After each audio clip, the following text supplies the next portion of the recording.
کیونکہ اگر اس کے پیچھے وجہ لوگوں کو پیسفل ڈیمونسٹریشن سے روکنا ہے تو پھر وہ مناسب وجہ نہیں ہے. تو اس لحاظ سے میں بالکل ان کو الزام نہیں دیتا کہ انہوں نے پیسفل ڈیمونسٹریشن کی ہے. پیسفل ڈیمونسٹریشن ایک آئینی حق ہے ہر سیاسی جماعت کا، ہر شہری کا. تو میرا تو خیال ہے کہ ان کو دفعہ 144 اٹھا لینی چاہیے تاکہ کسی پر بھی نافذ نہ ہو. اگر JUI پر نافذ نہیں ہوئی تو کسی اور جماعت پر بھی یہ نافذ نہیں ہونی چاہیے. اچھا حامد خان صاحب، یہ جو آج جو اتنا بڑا اجتماع ہے، ظاہری بات ہے لوگ تو کافی زیادہ ہیں، آپ یہ نہیں سمجھتے کہ اس کا اصل مقصد یہ تھا کہ آج سپریم کورٹ کو وزیر اعظم شہباز شریف صاحب کے خلاف توہین عدالت کی کارروائی نہ کرنے دی جائے، جس میں کافی حد تک PDM کامیاب رہی ہے؟ دیکھیے، یہ جو بات آپ نے کہی ہے اس میں بہت سارا وزن ہے. غالباً یہی کوشش ہے ان کی کہ جو اس وقت وہ واضح طور پہ خلاف ورزی کر رہے ہیں وزیر اعظم صاحب یا کیبنٹ ساری اور حکومت جو ہے، وہ آئین کی خلاف ورزی پر تلی ہوئی ہے اور عدلیہ پر خام خواہ کے الزامات اور اس پر جو ہے جانبداری کے الزامات لگا رہے ہیں، حالانکہ یہ بات بالکل بے بنیاد ہے. اگر جانبداری ہے تو ان کی آئین کے ساتھ ہے. وہ آئین کی تشریح کرتے ہوئے آئین کے مطابق فیصلے دے رہے ہیں جس کی کہ حکومت کو تکلیف ہے کیونکہ یہ الیکشن فیس نہیں کرنا چاہتے. تو بالکل آپ نے صحیح کہا. اس میں ایک بڑی وجہ یہ بھی ہو سکتی ہے کہ ان کی کوشش تھی کہ جو انہوں نے آئین کی اور عدالت کے حکم کی خلاف ورزی کی ہے اس کی پاداش میں کوئی آرڈر نہ پاس کر سکے اور شہباز شریف کے خلاف کوئی توہین عدالت کی کارروائی نہ ہو. اچھا خرم صاحب، ہم نے آج خود جا کے دیکھا وہاں پہ، تو JUI والے بھی نعرے بازی کر رہے ہیں، مسلم لیگ نون والے بھی کر رہے ہیں، پیپلز پارٹی والے بھی اور بھی جماعتیں ہیں. لیکن جو مسلم لیگ نون کے جو کارکن ہیں، خاص طور پہ خواتین، ان کی جو چیف جسٹس صاحب کے بارے میں جو زبان استعمال کر رہی ہے وہ ہم یہاں پہ نشر نہیں کر سکتے. تو آپ یہ نہیں سمجھتے کہ وہی گالی گلوچ جو کہ آپ کہتے ہیں کہ تحریک انصاف کا کلچر ہے، تو وہ کلچر اب مسلم لیگ نون کا بھی کلچر بن گیا؟ کہ گالی گلوچ کی تو کوئی دفاع نہیں کر سکتا، لیکن جوڈیشل کمپلیکس کے گیٹ توڑنے کا دفاع کوئی نہیں کر سکتا. شہداء کی یادگاریں جلانے کا دفاع کوئی نہیں کر سکتا. اسکول اور ایمبولنس جلانے کا دفاع کوئی نہیں کر سکتا. جنا ہاؤس اور GHQ جلانے کا اور حملہ کرنے کا کوئی دفاع نہیں کر سکتا. ریڈیو پاکستان اور میٹرو اسٹیشن اور موٹر ویز کے ٹول جلانے کا کوئی دفاع نہیں کر سکتا. پولیس کے سینکڑوں ملازمین کو زخمی کرنے، ہڈیاں توڑنے کا کوئی دفاع نہیں کر سکتا. پولیس کی درجنوں گاڑیاں جلانے کا کوئی دفاع نہیں کر سکتا. پرائیویٹ لوگوں کی گاڑیاں، غریبوں کے موٹر سائیکل، کنٹینر جلانے کا کوئی دفاع نہیں کر سکتا. گفتگو پہ آپ ہزار ہم کہہ سکتے ہیں کہ یہ مہذب نہیں تھی، لیکن جو اصل ایشو ہے وہ یہ ہے کہ پچھلے ہفتے 9 اور 10 مئی کو ہم نے پاکستان میں ایک فاشزم کا بدترین مظاہرہ دیکھا ہے، جس میں ریاست کے اوپر حملہ کر کے ایک جماعت نے، جو کہ سابقہ شاید سیاسی ہو سکتی ہے لیکن اب واضح ہو گیا کہ یہ ایک ریاست پر حملہ آور گروہ ہے جس کے ساتھ ہمیں ایک فرق طریقے سے بات کرنی. لیکن جن لوگوں نے اس حملے میں حصہ نہیں لیا، جو اپنے گھروں میں بیٹھے ہوئے تھے، ان کو بھی MPO کے تحت گرفتار کرنا، اس کا دفاع کر سکتے ہیں آپ؟ جی نہیں، میں اس چیز کا ضرور دفاع کروں گا کہ بجائے یہ کہ صرف کسی شخص کو یا کسی خاتون کو اس پارٹی کا رکن ہونے کی بنیاد پر گرفتار کیا جائے، وہ لوگ، ان کے لیڈرز جنہوں نے اس کو ماسٹر مائنڈ کیا، جن کی آڈیوز موجود ہیں، جن کے بارے میں سفیشنٹ ایویڈنس موجود ہے کہ انہوں نے کہا جلا دو، ہم نے رینسیک کر دیا ہے، ہم نے گملہ تک نہیں چھوڑا، تو لہٰذا ان سب لوگوں کو اصل میں فوکس جو ہے وہ لیڈران پر ہونا چاہیے، اور وہ لوگ جو وہاں موجود تھے یہ کام کرنے والے، ان کی ایک مثال ضرور بنانی ہے کہ اگر آپ ایدھی کی ایمبولنس کو جلائیں گے، یہ کیا میسج ہے؟ یہ پاکستان میں انارکی پھیلانے کی ایک سازش ہے. اچھا، ایدھی کی ایمبولنس جلانا بالکل قابل مذمت ہے، شہداء کی یادگاروں پہ حملہ کرنا بالکل قابل مذمت ہے، کور کمانڈر کے گھر پہ حملہ کرنا قابل مذمت ہے، جو لوگ ملوث ہیں ان کو سزا ضرور دی جانی چاہیے. لیکن احسن پیرزادہ صاحب، آپ نے عدالت میں ریپرزینٹ کیا ہے مزاری صاحبہ کو اور کچھ خواتین کو، میرا خیال ہے خواتین کو کر رہے ہیں آپ، تحریک انصاف کی خواتین جو ہیں ان کو. یہ بتائیں کہ ابھی بھی آپ شام 6 بجے عدالت میں ہی موجود تھے شریف مزاری صاحب، کیا شیریں مزاری صاحبہ کے بارے میں کوئی ایویڈنس ہے کسی کے پاس کہ وہ لاہور میں موجود تھیں یا کسی جگہ پہ توڑ پھوڑ میں ملوث تھیں؟ ان کو ایم پی او کے تحت کیوں بند کیا گیا؟ حامد صاحب میں وثوق کے ساتھ آپ کو بتا سکتا ہوں کہ وہ اس انسیڈنٹ سے 4 دن سے گھر کے اندر ہی تھی اور کہیں بھی نہیں جا رہی تھی. ان کی طبیعت تھوڑی سی خراب تھی. یہ پرسنلی میں نے انشور کیا تھا. دوسری بات یہ جی آئی تھنک ویری امپورٹنٹ جو اس میں سب سے امپورٹنٹ چیز ہے جس طرح یہ فرما رہے تھے ایک ڈسٹنکشن ڈرا کرنے کی انتہائی شدید ضرورت ہے ان لوگوں کے اندر جنہوں نے املاک کو نقصان پہنچایا اور ان لوگوں نے جو پیسفل پروٹیسٹ کر رہے ہیں. اگر مولانا صاحب لاؤ لشکر کے ساتھ تشریف لا سکتے ہیں اور سپریم کورٹ کی بلڈنگ کے باہر بیٹھ کے 144 کا جہاں اطلاق ہے اس کے اندر پروٹیسٹ کر سکتے ہیں اور فریڈم آف ایکسپریشن جو کہ کانسٹیٹیوشنل گارنٹی کرتا ہے, تو وہ تمام لوگ جو سڑکوں کے اوپر اس وقت موجود تھے جن کے علم میں یہ نہیں تھا کہ توڑ پھوڑ ہوگی یا اس طرح کا انسیڈنٹ ہوگا جو کہ ان کی زندگیاں تباہ کر سکتا ہے, سو ان کو آپ اسی کینوس کے اندر جج نہیں کر سکتے. اور یہ صرف شیریں مزاری کا نہیں ہے, فلک ناز صاحبہ ہیں, ویری ہائیلی کمپٹنٹ سینیٹر ہیں, سرونگ سینیٹر ہیں. اس طرح بہت سارے لوگ ہیں جو ادھر گئے تھے اپنی اظہار رائے کا اظہار کرنے. اگین میرے پی ٹی آئی کے ساتھ کوئی تعلق نہیں ہے اور غلط کو غلط کہنا بہت ضروری, اور جب یہ کالا کوٹ ہم زیب تن کرتے تو ایک زیادہ ذمہ داری ہمارے پہ ہو جاتی ہے کہ پارٹی لائن کے کو ٹو کیے بغیر کسی بھی لائکس اینڈ ڈس لائکس کو اگنور کیے ہوئے آپ صحیح کا ساتھ اور سچ کا ساتھ دیں. اور اس ٹائم حقیقت یہ ہے کہ فاشزم ریسٹرکٹ نہیں ہوا 9 اور 10 تک. فاشزم انفارچونیٹلی مجھے یہ کہنا پڑ رہا ہے کہ ابھی بھی ایگزسٹ کر رہا ہے. ابھی صورتحال کیا ہے شیریں مزاری صاحبہ؟ شیریں مزاری صاحبہ کا جی اس ٹائم کے اوپر آپ کو پتہ ہے شی 72 ایئرز اولڈ.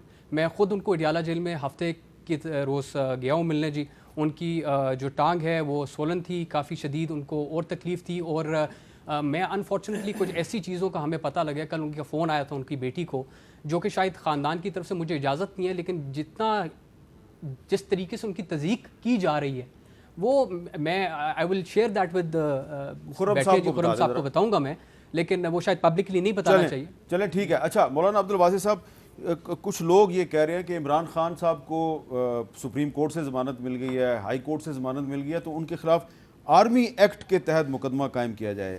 کیا یہ مناسب ہے کہ ایک سیاستدان کے خلاف آرمی ایکٹ کے تحت مقدمہ دائر کیا جائے؟ میرے خیال سیاستدان تو پہلے ہم اس بات کو تسلیم نہیں کرتے. ہم عمران خان کو سیاستدان ہی نہیں سمجھتے ہیں. ہمارے موقف یہی ہے اور ہمارے جماعت کا یہی موقف ہے.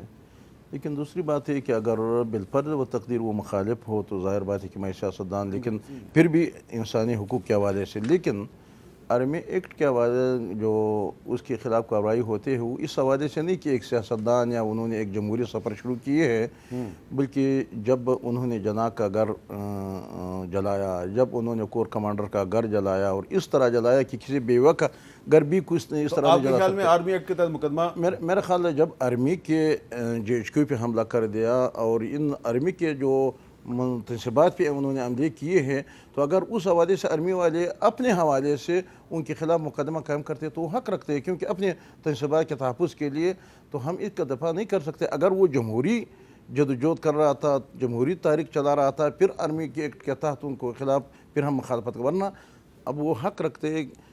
پورا دنیا میں پاکستان کو بدنام کر دیا. ٹھیک ہے. پاکستان کے کور کمانڈر کے لاہور سب سے بڑا ہمارے شہر. اچھا مولانا صاحب, آج کور کمانڈرز کا اجلاس تھا راولپنڈی میں. اس اجلاس کے بعد فوج پاکستان کے ترجمان کی طرف سے ISPR کی طرف سے ایک پریس ریلیز جاری کی گئی ہے. وہ پریس ریلیز موجودہ صورتحال میں پڑی ہے, میں اس لیے میں وہ آپ کو بتا دیتا ہوں. وہ پریس ریلیز میں کہا گیا ہے کہ army chief general Asim Munir کی زیر صدارت کور کمانڈرز کی خصوصی کانفرنس منعقد ہوئی. ISPR کے مطابق کانفرنس کے شرکاء نے مادر وطن کے دفاع میں شہید ہونے والوں کو خراج عقیدت پیش کیا.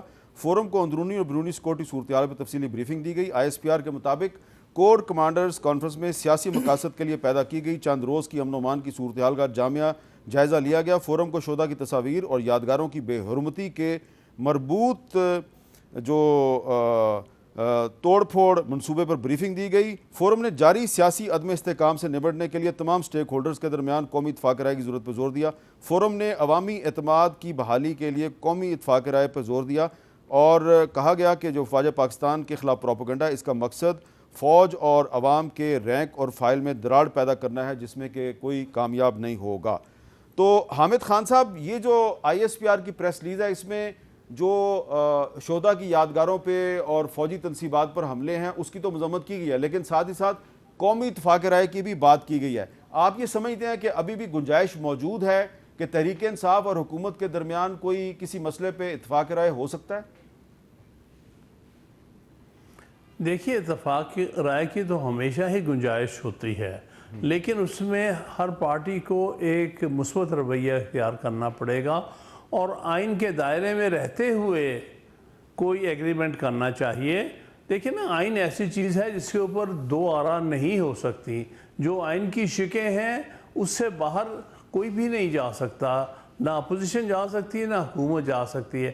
اس لیے آئین کی شقوں کو سامنے رکھتے ہوئے، آئین کے لوازمات کو سامنے رکھتے ہوئے آپ جو بھی آپس میں جو ہے وہ گفت و شنید کر سکتے ہیں، کوئی حرج نہیں، لیکن یہ یاد رہے کہ آئین کی ہم کسی طور پر بھی خلاف ورزی جو ہے وہ ملک کی مفاد میں نہیں ہوگی۔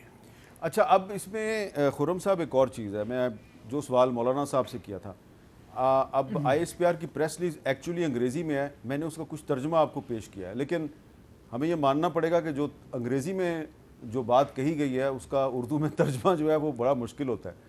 میں آپ کو انگریزی میں ایک کچھ لائنیں پڑھ کے سنا دوں؟ جی ضرور جی۔ Based on the irrefutable evidence collected so far, armed forces are well aware of the planners, instigators, abettors and perpetrators of these attacks, and attempts to create distortions in this regard are absolutely futile. The forum expressed firm resolve that those involved in these heinous crimes against the military installations and personal equipment will be brought to justice through trials under relevant laws of the Pakistan, including Pakistan Army Act and Official Secret Act. Pakistan Army Act and Official Secret Act. تو یہ I S P R نے اعلان کر دیا ہے، I S P R نے اعلان کر دیا ہے کہ آرمی ایکٹ اور آفیشل سیکرٹ ایکٹ کے تحت مقدمات درج ہوں گے۔ آپ کی سیاسی حکومت اس کا کیسے دفاع کرے گی؟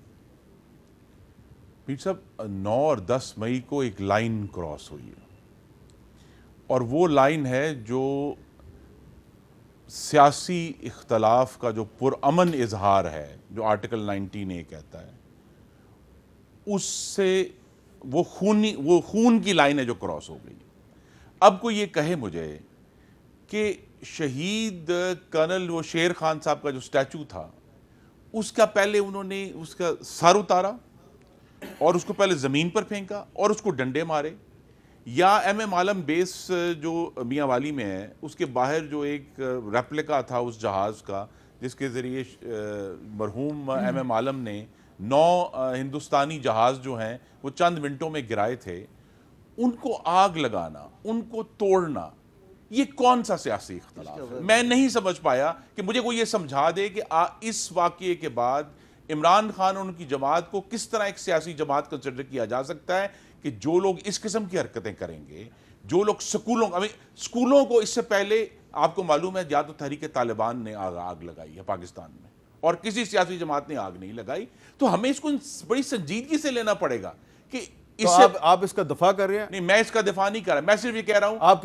یہ کہہ رہے ہیں کہ آرمی ایکٹ کے تحت مقدمہ نہیں چلنا چاہیے۔ میں یہ کہہ رہا ہوں کہ پاکستان کے قوانین میں جن لوگوں نے یہ کام کیا ہے، کیونکہ یہ یاد رکھیے کہ ایک دفعہ ہم نے نرمی دکھائی 2014 میں کہ جب انہوں نے پاکستان ٹیلی ویژن پر ڈنڈے لے کر قبضہ کیا، وہی لوگ پشاور گئے اور پشاور ریڈیو پاکستان کو اچھا اب دیکھیں ذرا برا نہ منائیے نا، مولانا عبدالواسع صاحب کا موقف بڑا کلیئر ہے، ان کو میں نے ابھی پریس ریلیز نہیں بتائی تب بھی وہ کہہ رہے ہیں کہ آرمی ایکٹ کے تحت مقدمہ چلنا چاہیے، آپ کہہ رہے ہیں نہیں چلنا چاہیے۔ جی نہیں، میں یہ کہہ رہا ہوں کہ اگر اتنی ایویڈنس آتی ہے آرمی ایکٹ پڑھیں، اور اگر اس کے اندر ایویڈنس آتی ہے کہ کسی کو پروسیکیوٹ کرنا ہے تو ضرور کرنا چاہیے۔ میں پھر کہوں گا کہ یہ جو میں نے ساری لسٹ پڑھی ہے، جوڈیشل کمپلیکس، شہداء، school, ambulance, Jinnah house, G H Q, radio Pakistan, metro station, motorway toll, police کے اہلکار، پولیس کی گاڑیاں، نجی کنٹینر اور گاڑیاں، ان کو جلانا، ان کو تباہ کرنا کسی طرح بھی سیاسی اختلاف نہیں تھا، اور ایک قانون کی بہت بڑی سرحد توڑ کر پی ٹی آئی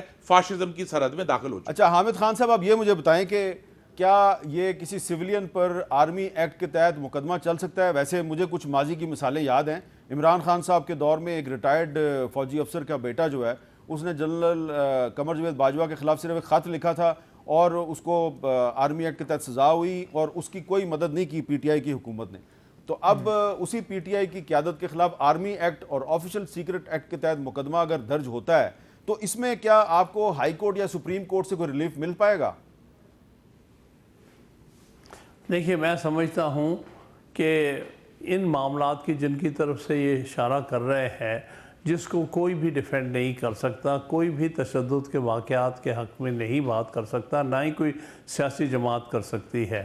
اب دیکھنا یہ ہے کہ جو واقعات کا الزام لگایا جا رہا ہے ان کی پراپر انویسٹیگیشن ہوئی ہے کہ نہیں، کیا اس کی پراپر انکوائری ہوئی ہے کہ نہیں۔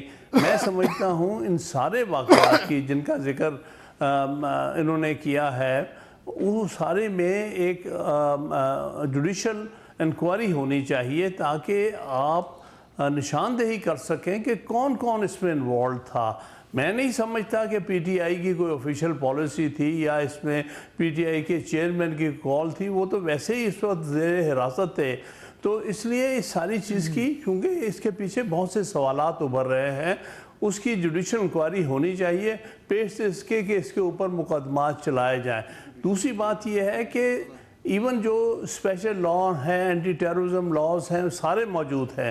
1999 کی ایک سپریم کورٹ کی ججمنٹ بھی موجود ہے کہ جہاں کہیں قوانین موجود ہوں اور وہ عدالتیں موجود ہوں جیسے اینٹی ٹیررسٹ کورٹس ہیں، ان کے ہوتے ہوئے ملٹری ٹرائلز کا کوئی جواز نہیں بنتا۔ ملٹری ایکٹ، آرمی ایکٹ کے اور آفیشل سیکرٹس ایکٹ کے ٹرائل کا کوئی جواز نہیں بنتا جب آپ کے پاس آئین کے تحت، سول لا کے تحت اور اینٹی ٹیررزم لا کے تحت آپ کے پاس عدالتیں موجود ہیں، تو ٹرائل وہاں پر ہونے چاہیے۔ احسن پیرزادہ جی آپ کچھ کہنا چاہیں؟ میرے خیال حمید میر صاحب ہم عام اس کا احترام کرتے ہیں، لیکن بات یہ ہے یہ جوڈیشل انکوائری کی بات کرتے ہیں۔ یہ جوڈیشل جو چیف جسٹس کے سربراہی میں وہ انکوائری ہو جاتی ہے، ان کا تو فیصلہ آ گیا۔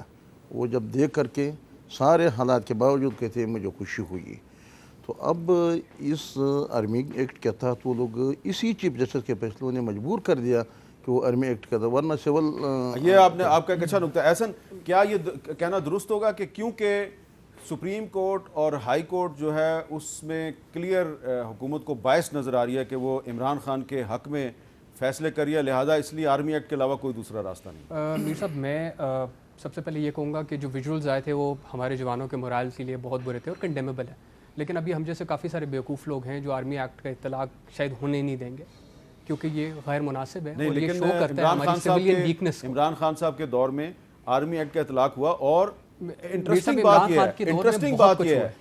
بات کہ ڈاکٹر شیریں مزاری کی بیٹی ایمان مزاری جو ہے وہ اس نوجوان کی وکیل تھی جس کو کہ عمران خان کے دور میں آرمی ایکٹ کے تحت سزا ہوئی، اور ابھی تک وہ اس کی رہائی کے لیے کوشش کر رہی ہے۔ میر صاحب، میں مشکور ہوں آپ کا کہ آپ نے شروع میں بھی وضاحت کر دی کہ میرا پی ٹی آئی سے کوئی تعلق نہیں ہے اور شاید میں رکھنا بھی نہیں چاہوں گا اس کانٹیکس میں، بٹ عمران خان کی دور کے اندر بہت ساری ایسی مثالیں ہیں جن کو بندہ شاید کوٹ بھی کرتے ہوئے کرے، لیکن اس کا یہ مطلب نہیں ہے کہ اگر آپ ایک چیز غلط ہوئی ہے تو آپ غلط کے اندر اگلے بندے کو بھی آپ قانون اس طرح it doesn't work like that. تو آپ کے خیال میں جو لائرز ہیں وہ اس کو ریزسٹ کریں گے؟ ایبسولوٹلی جی، 100%۔ اس کا مطلب یہ ہے جی ہماری سول کورٹس، ہمارا سب کچھ فیل ہو چکا ہے۔ آپ کو میر صاحب میں ایک سمپل سی بات بتاتا ہوں، یہ چارٹر ایکٹ تھا 1793 کا، جب انگریزوں نے ایم پی او کو انٹروڈیوس کرایا تھا سب کانٹیننٹ میں، اس کے بعد 60 میں ایم پی او اطلاق ہوا اور ضیاء صاحب نے ادھر اطلاق کیا۔ اب مجھے یہ بتائیں کہ جب بھی ایک ڈکٹیٹر جاتا ہے تو یہ سارے مل کے کہہ دیتے، ایک آرٹیکل پاس کر دیتے کہ ہم پروٹیکشن دے رہے ہیں، ویلیڈیٹ کریں تمام ایکشنز کو۔ کبھی کسی نے بیٹھ کے ان آرڈیننسز کو، ان آرڈرز کو، ان پروملگیشنز کو ریویو کیا؟ یہ جو ایم پی او ہے یہ ایوب خان کے دور سے چل رہا ہے اور اس پہ کوئی ریویو نہیں کرتا۔ یہاں پہ ایک بریک لیتے ہیں جی، بریک کے بعد دوبارہ ملتے ہیں۔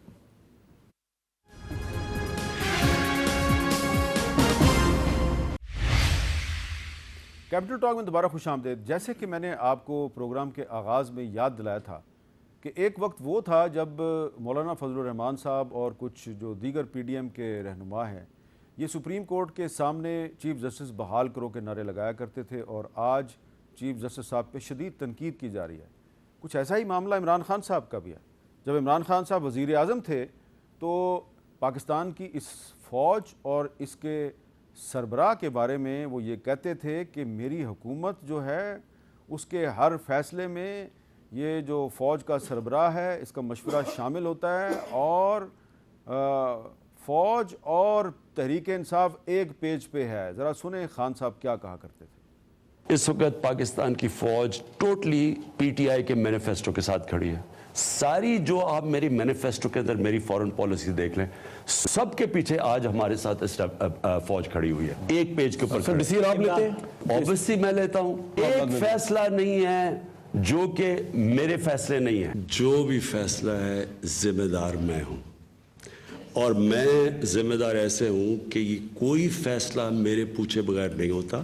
جب ایک ملک پہ پیسہ نہیں تھا, 2 سال پاکستان کی فوج نے اصل میں اپنے ڈیفنس ایکسپینڈیچر پہ کاٹ لیا, کیونکہ ان کو فکر تھی کہ پاکستان کے پاس پیسہ نہیں ہے. کبھی ایسے پہلے نہیں ہوا.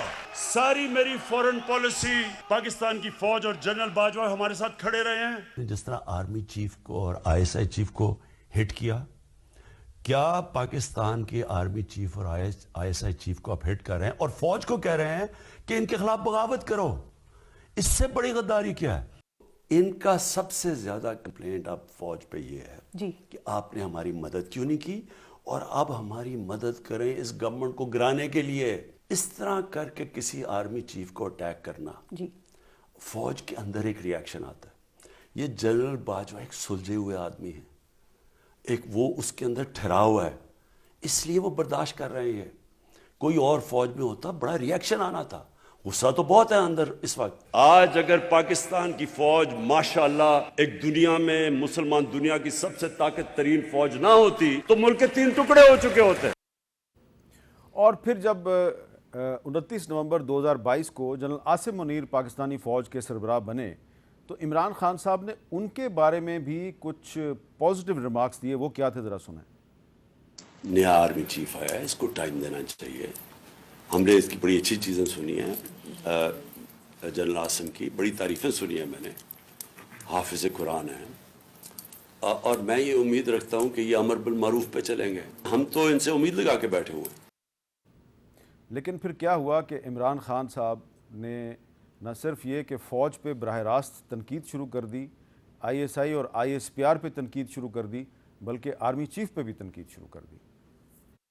D G I S I کان کھول کے سن لو میرے, میں اپنے ملک کی خاطر چپ ہوں. D G I S I, آپ نے جو کل پریس کانفرنس کی, ایسی سیاست والی پریس کانفرنس تو میں نے شیخ رشید کو بھی نہیں کرتے سنا. آئی ایس پی آر صاحب فرمان دے رہے ہیں کہ ہمارا تو بے بنیاد الزام لگایا گیا ہے. بھی آپ ہیں کون کہنے والے یہ؟ آپ تو بیٹھ کے فرعون کی طرح فرمان پاس کر رہے ہیں, اور یہ کہنا کہ عمران خان جھوٹ بول رہا ہے. آپ کو شرم آنی چاہیے ایسی باتیں کرتے ہوئے. کبھی آئی ایس پی آر نے اس طرح کی باتیں نہیں کی. آپ تو کود کے آگے پالیٹکس میں, آپ پارٹی بنا لیں اپنی. اچھا حامد خان صاحب, جب عمران خان صاحب حکومت میں تھے تو فوج کی اور اس کے سربراہ کی تعریف کرتے تھے. اب وہ اپوزیشن میں آئے ہیں تو اب وہ ان پہ بڑی سخت تنقید کر رہے ہیں, اور اب ان کے خلاف, ان کی پارٹی کے خلاف آرمی ایکٹ اور آفیشل سیکرٹ ایکٹ کے تحت مقدمات درج کرنے کا اعلان بھی ہو گیا ہے. تو اب اس کا دفاع جو ہے وہ کیسے کرے, جو ایک مبصر ہے, ایک صحافی ہے, کہ عمران خان صاحب کے وہ بیانات بھی موجود ہیں کہ وہ کہہ رہے ہیں جی کہ یہ فوج نہ ہوتی تو پاکستان کے 3 ٹکڑے ہو جاتے, اور آج وہی عمران خان صاحب آئی ایس آئی اور آئی ایس پی آر کا نام لے کے اس پہ تنقید کر رہے ہیں. تو یہ عمران خان کو ہم کیسے ڈیفینڈ کریں گے؟ دیکھیے, بات یہ جو آپ کہہ رہے ہیں, میں کوئی ڈیفینڈ نہیں کر رہا, لیکن بات یہ ہے کہ آرمی ایکٹ کے تحت مقدمات بنانے جو ہیں یا ملٹری کورٹس کے سامنے کیسز لے جانا, اس کا کوئی جواز نہیں بنتا. میں نے پہلے بھی یہ بات کہہ دی تھی کہ 1999 میں لیاقت حسین والے کیس میں بڑا واضح سپریم کورٹ نے کہا ہے, جب آپ کے پاس آئین کے تحت قوانین میں عدالتیں ہیں اور ان قوانین کے تحت آپ کسی کے خلاف پروسیڈ کر سکتے ہیں, تو کوئی جواز نہیں ہے کہ آرمی ایکٹ کے تحت یا ملٹری کورٹس کے سامنے ٹرائل کیے جائیں. اچھا, اب مولانا واضح صاحب, تو پھر یہ معاملہ الٹیمیٹلی سپریم کورٹ میں جائے گا, تو آپ یہ نہیں سمجھتے کہ یہ سپریم کورٹ اور آرمی براہ راست ایک دوسرے کے سامنے آ جائیں گے, اور آپ کھڑے ہوں گے فوج کے پیچھے اور پی ٹی آئی کھڑی ہوگی سپریم کورٹ کے پیچھے, تو پھر تاریخ میں کیا فیصلہ ہوگا آپ کے بارے میں اور پی ٹی آئی کے بارے میں؟ میرا خیال اس کی تعبیر اس طرح اگر کیا جائے کہ ہم نہ فوج کے پیچھے کھڑے ہوں گے نہ عدلیہ کے پیچھے کھڑے ہوں گے، ہم حق اور سچ کے پیچھے کھڑے ہوں گے، ہم اصول کے پیچھے کھڑے ہوں گے. ہمارے پیچھے اگر کوئی ہو تو ہو، کیونکہ اب جب سپریم کورٹ کا یہ رویہ، میں نے پہلے بھی ذکر کر دیا کہ سپریم کورٹ کے اس رویے نے تو فوج اس پہ مجبور کر دیا کہ وہ اپنے تنصیبات کا کیس کدھر لے جائے. تو انہوں نے مجبور کر دیا، اس کے رویے نے، اس کے فیصلوں نے مجبور کر دیا.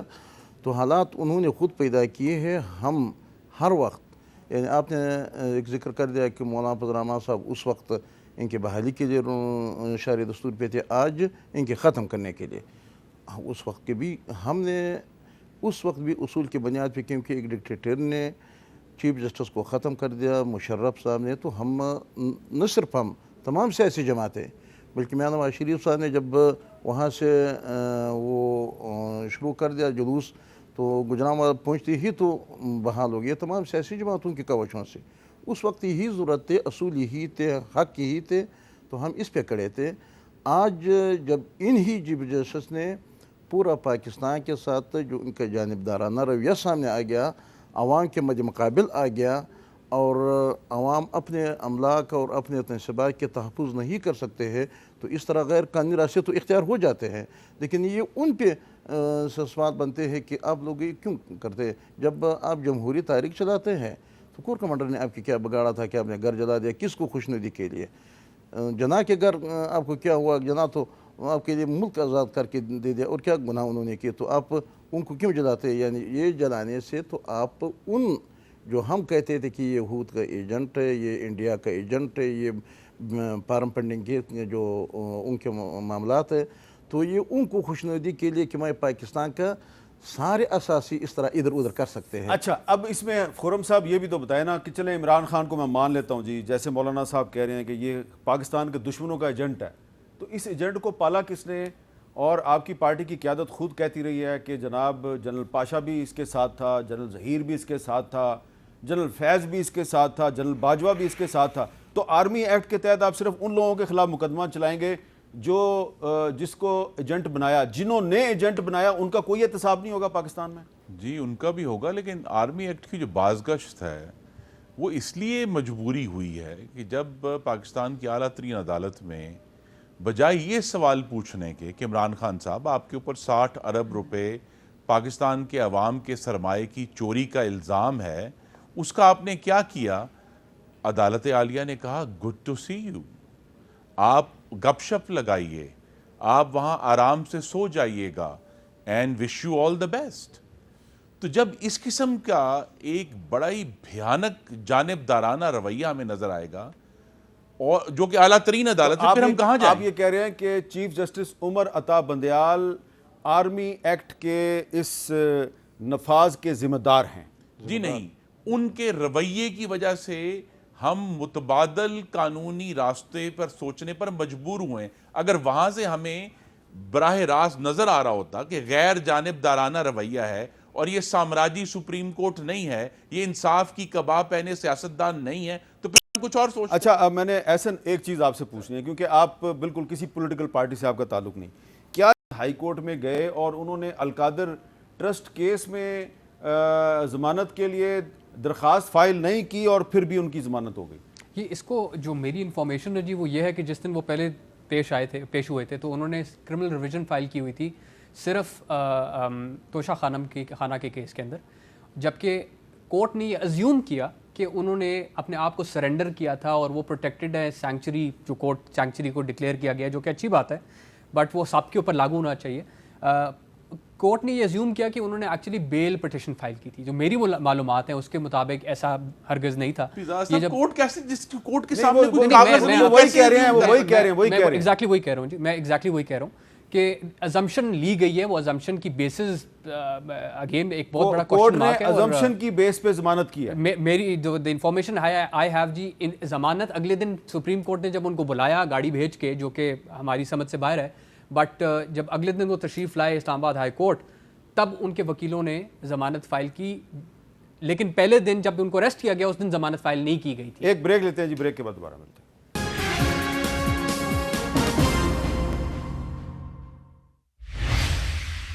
کیپٹل ٹاک میں خوش آمدید. آپ نے سنا کہ کور کمانڈرز کانفرنس میں یہ فیصلہ ہوا ہے کہ جن لوگوں نے شہداء کی یادگاروں پہ اور فوجی تنصیبات پہ حملے کیے، ان کے خلاف آرمی ایکٹ اور آفیشل سیکرٹ ایکٹ کے تحت مقدمات درج کیے جائیں گے۔ اب ایک اور بھی معاملہ آیا کہ پارلیمنٹ میں آج قرارداد منظور ہوئی ہے کہ چیف جسٹس آف پاکستان کے خلاف بھی ایک ریفرنس فائل کیا جائے گا۔ حامد خان صاحب یہ بتائیں کہ چیف جسٹس کے خلاف ریفرنس فائل کرنے کا آئین میں ایک طریقہ کار ہے، آرٹیکل 209 میں لکھا ہوا ہے۔ اچھا، یہ کوئی انڈیویجول تو فائل کر سکتا ہے، لیکن پارلیمنٹ جو ہے اس کی طرف سے یہ کیسے فائل ہوگا؟ اس بارے میں کوئی آپ ہمیں سمجھائیں گے؟ اس سے پہلے میں ایک بات ضرور کرنا چاہوں گا، کیونکہ میں سمجھتا ہوں کہ چیف جسٹس صاحب کے جو ریمارکس یا جو آبزرویشنز ہیں ان کو آؤٹ آف کانٹیکسٹ استعمال کیا جا رہا ہے سیاسی مقاصد کے لیے، اور ان کو جان بوجھ کے متنازع بنایا جا رہا ہے، حالانکہ وہ ہرگز جانبدار نہیں ہیں، اور جو کچھ انہوں نے کہا ہے اس کا یہ مطلب نہیں تھا جو مطلب لیا جا رہا ہے۔ لہٰذا چونکہ ان کا ارادہ جو ہے وہ آئین کی خلاف ورزی کرنا ہے، عدلیہ کے فیصلوں کی خلاف ورزی کرنا ہے، تو انہوں نے جان بوجھ کے سپریم کورٹ کو اور عدلیہ کو متنازع بنانے کی کوشش کی۔ اب آگئی بات، آپ نے جو سوال پوچھا ہے کہ آیا کسی جج کے خلاف ریفرنس کیسے جا سکتا ہے، اس کا آرٹیکل 209 بڑا واضح ہے۔ اس میں پرائم منسٹر جو ہے اس کی ایڈوائس پر پریزیڈنٹ جو ہے وہ ریفرنس بھیج سکتا ہے جوڈیشل کاؤنسل کو، لیکن اس میں ایک شرط ہے۔ وہ شرط یہ ہے کہ اگر پرائم منسٹر ایڈوائس کرے بھی تو چیف جسٹس کو پریزیڈنٹ کو اپنا مائنڈ اپلائی کرنا پڑے گا کہ آیا یہ جو ریفرنس کے لیے انہیں ایڈوائس کیا گیا ہے یہ ریفرنس بنتا ہے 209 کے تحت نہیں بنتا۔ یہی جسٹس قاضی فائز صاحب والے کیس میں 10 ممبران بینچ نے فیصلہ دیا ہے، وہ ریفرنس جو ہے وہ قابل سماعت نہیں ہے۔ تو یہ ہے طریقہ کار ریفرنس بھیجنے کا۔ اچھا، اب مولانا واسع صاحب، یہ اسپیکر سے جائے تو زیادہ مناسب نہیں ہے، یا پارلیمنٹ پوری کی پوری جو ہے وہ کس طرح ریفرنس فائل کر سکتی ہے؟ بہرحال یہ تو قانونی ماہرین یہ رائے دے سکتے ہیں اور اس پہ فیصلہ کر سکتے ہیں، کیونکہ ہم خرم صاحب آپ میر صاحب، آئین میں اور اگر قانون دان بیٹھے ممانعت بھی نہیں ہے، پاکستان کے عوام کے نمائندے ہیں اور عوام کی جو منشا ہے اس کا اظہار کرنا چاہتے ہیں اس طریقے کے ذریعے، تو آئین ہمیں روکتا بھی نہیں ہے کہ اگر ہماری ول جو ہے اس کو اسپیکر صاحب بطور ایک انڈیویجول اس کو آگے کنوے کریں اور اس کا طریقہ کار ڈھونڈا جا سکتا ہے۔ اصل ایشو یہی ہے کہ پارلیمنٹ نے ایک فیصلہ کیا ہے کہ 1923 کے جرمنی کی طرح ہم کمزوری نہیں دکھائیں گے۔ وہاں ہٹلر نے 1923 ٹھیک 100 سال پہلے اسی طرح بزور طاقت ریاست کو الٹنے کی کوشش کی، ناکام ہوا، ہٹلر کو جیل ہوئی، لیکن اس وقت نرمی ہوئی جس کا بہت سارے لوگ آج بھی ایڈووکیٹ کر رہے ہیں، اس کو 9 مہینے بعد چھوڑ دیا گیا۔ تو 10 سال بعد وہ جرمنی کا چانسلر بنا اور بدترین فاشزم اور ورلڈ وار 2۔ تو یہ ہمیں بہرحال سبق سیکھنا ہے کہ ایک ایسا فاشزم جس نے پاکستان میں سر اٹھایا ہے، we will not surrender to it, ہم اس کے آگے جھکیں گے نہیں کہ جناب تم ریڈیو اسٹیشن کو آگ لگا دو تو سب ٹھیک ہے، یہ نہیں ہوگا۔ اور آج کا جو اجتماع تھا پرامن اجتماع تھا، ایک کسی درخت کا پتا بھی نہیں ٹوٹا، یہ بھی ایویڈنس تھی کہ یہ جو مقبولیت کے غبارے میں ہوا بھری گئی تھی وہ ہوا بھی درست نہیں ہے۔ پاکستان کے عوام، ٹھیک ہے ہر جگہ اوپینین الگ الگ ہے، لیکن پاکستان کے عوام یہ جو اوپینین ہے کہ ہمیں آئین کے ساتھ رہنا ہے، اور عدالت اس وقت ایک آپ کی ساری باتیں ٹھیک انتہائی جانبداری کا مظاہرہ کر رہی ہے، ہم اس کے خلاف احتجاج کریں۔ آپ کی ساری باتیں ٹھیک ہیں، لیکن اس میں ہیومن رائٹس کی وائلیشن تو نہیں نہ ہونی چاہیے۔ ہیومن رائٹس کی وائلیشن ہم اگر کوئی بندہ گرفتار ہوا ہے تو اس کو کورٹ میں پیش کرے نا، اس کو کورٹ میں بھی نہیں پیش کر رہے۔ اگر عدالتیں تاحیات ضمانت دینا کہ بلکہ یہاں تو یوں تو لگتا ہے کہ روزے حساب بھی کہا جی فرشتے نہیں حساب لے سکتے۔ اچھا، آپ کا ایسن کیا اس میں؟ میر صاحب یہ ٹوٹلی سمبولک ہے۔ میری ایک چھوٹی سی استدعا ہے کہ اسی کنٹروورسی کا ایک حل ہے، مہربانی کر کے supreme court full bench constituted کرے۔ یہ بالکل غیر مناسب ریکویسٹ نہیں ہے جو کہ اپوزیشن کی طرف سے آ رہی ہے، اس کا اتفاق پی ٹی آئی بھی ان کے ساتھ کرتی ہے۔ This controversy needs to be settled. یہ جس طریقے سے ہو رہا ہے یہ ہمارے وکیلوں کے لیے بھی بہت امبیرسنگ ہے۔ سپریم کورٹ ایک ایسا ادارہ ہونا چاہیے جو باپ کی طرح اگر ایک چیز مانے تو اس کے اوپر منو عمل ہو۔ اب اگر وہ نہیں ہو رہا تو اس کا مطلب سپریم کورٹ کے ججز کا فیلئر ہے، اینڈ ہم یہ ملک اس کا فائدہ نہیں ہو سکتا۔ سو مہربانی کر کے اپیل ہے ہماری سپریم کورٹ کی ججز، آئی ہوپ کہ سن رہا ہوگا، کہ مہربانی کر کے ان ساری چیزوں کو ایک ایک ہی اس کا سلوشن ہے فل کورٹ ریفرنس کریں. 90 ڈیز کے فل اوپر کوئی اختلاف نہیں ہے. فل کورٹ کیا فیصلہ کریں؟ 90 ڈیز کے اوپر اختلاف ہو ہی نہیں سکتا. نہیں لیکن یہ اب تو نیا بیچ میں مسئلہ آ گیا نا آرمی ایکٹ, اس کا کیا کریں گے؟ نہیں آرمی ایکٹ تو سر یہ تو ایک باتیں ہیں. یہ اچھا چلیں, آپ نے جو فل کورٹ کی تجویز دیا ہے, حامد خان صاحب یہ آپ اتفاق کرتے ہیں کہ فل کورٹ بن جانا چاہیے تاکہ کچھ تو کنٹروورسی کم ہو؟ کس بات پر فل کورٹ؟ دیکھیں نا, یہ بھول رہے ہیں فیصلے تو آلریڈی کیے جا چکے ہیں. ایک فیصلہ جس کے خلاف ریویو پٹیشن بھی پہلے نہیں آئی ہے, اب آ کے بلیٹڈلی اپنے لیمیٹیشن کے بعد ایک ریویو پٹیشن جو اس کا بڑا لمیٹڈ سا سکوپ ہے وہ الیکشن کمیشن نے کی ہے. لہٰذا یہ کہنا فل کورٹ بنا دیا جائے, وہ جو فیصلہ ہونا تھا 90 دن میں انتخابات کرانے کا وہ تو فیصلہ ہو چکا اور وہ فیصلہ حتمی ہو چکا. اس لیے بار بار ایک فیصلے کو کھولنے کا کوئی جواز نہیں. بہت بہت شکریہ حامد خان صاحب, آصف صاحب, خرم صاحب اور احسن پیرزادہ صاحب. اور اب جو صورتحال ہے اس کا جو تجزیہ ہے وہ آپ خود کر لیں. آپ نے حامد خان صاحب کی بھی گفتگو سن لی ہے, حکومتی وزراء کی بھی گفتگو سن لی ہے, اور اس میں یہ بھی ایک بات سامنے آئی ہے کہ کیونکہ سپریم کورٹ اور ہائی کورٹ جو ہے اس کے بارے میں حکومت کا خیال ہے کہ وہ پی ٹی آئی کے ساتھ کھڑی ہے, تو لہٰذا اب آرمی ایکٹ کے تحت مقدمات جو ہیں وہ درج کیے جائیں گے. تو یہ ایک افسوسناک صورتحال ہے کہ حکومت ایک ادارے کے ساتھ ہے اور تحریک انصاف دوسرے ادارے کے ساتھ ہے. لیکن ایک عام پاکستانی کی حیثیت سے میں سمجھتا ہوں کہ ہر پاکستانی کو صرف اور صرف آئین پاکستان کے ساتھ کھڑے ہونا چاہیے. اجازت دیجیے, اللہ حافظ.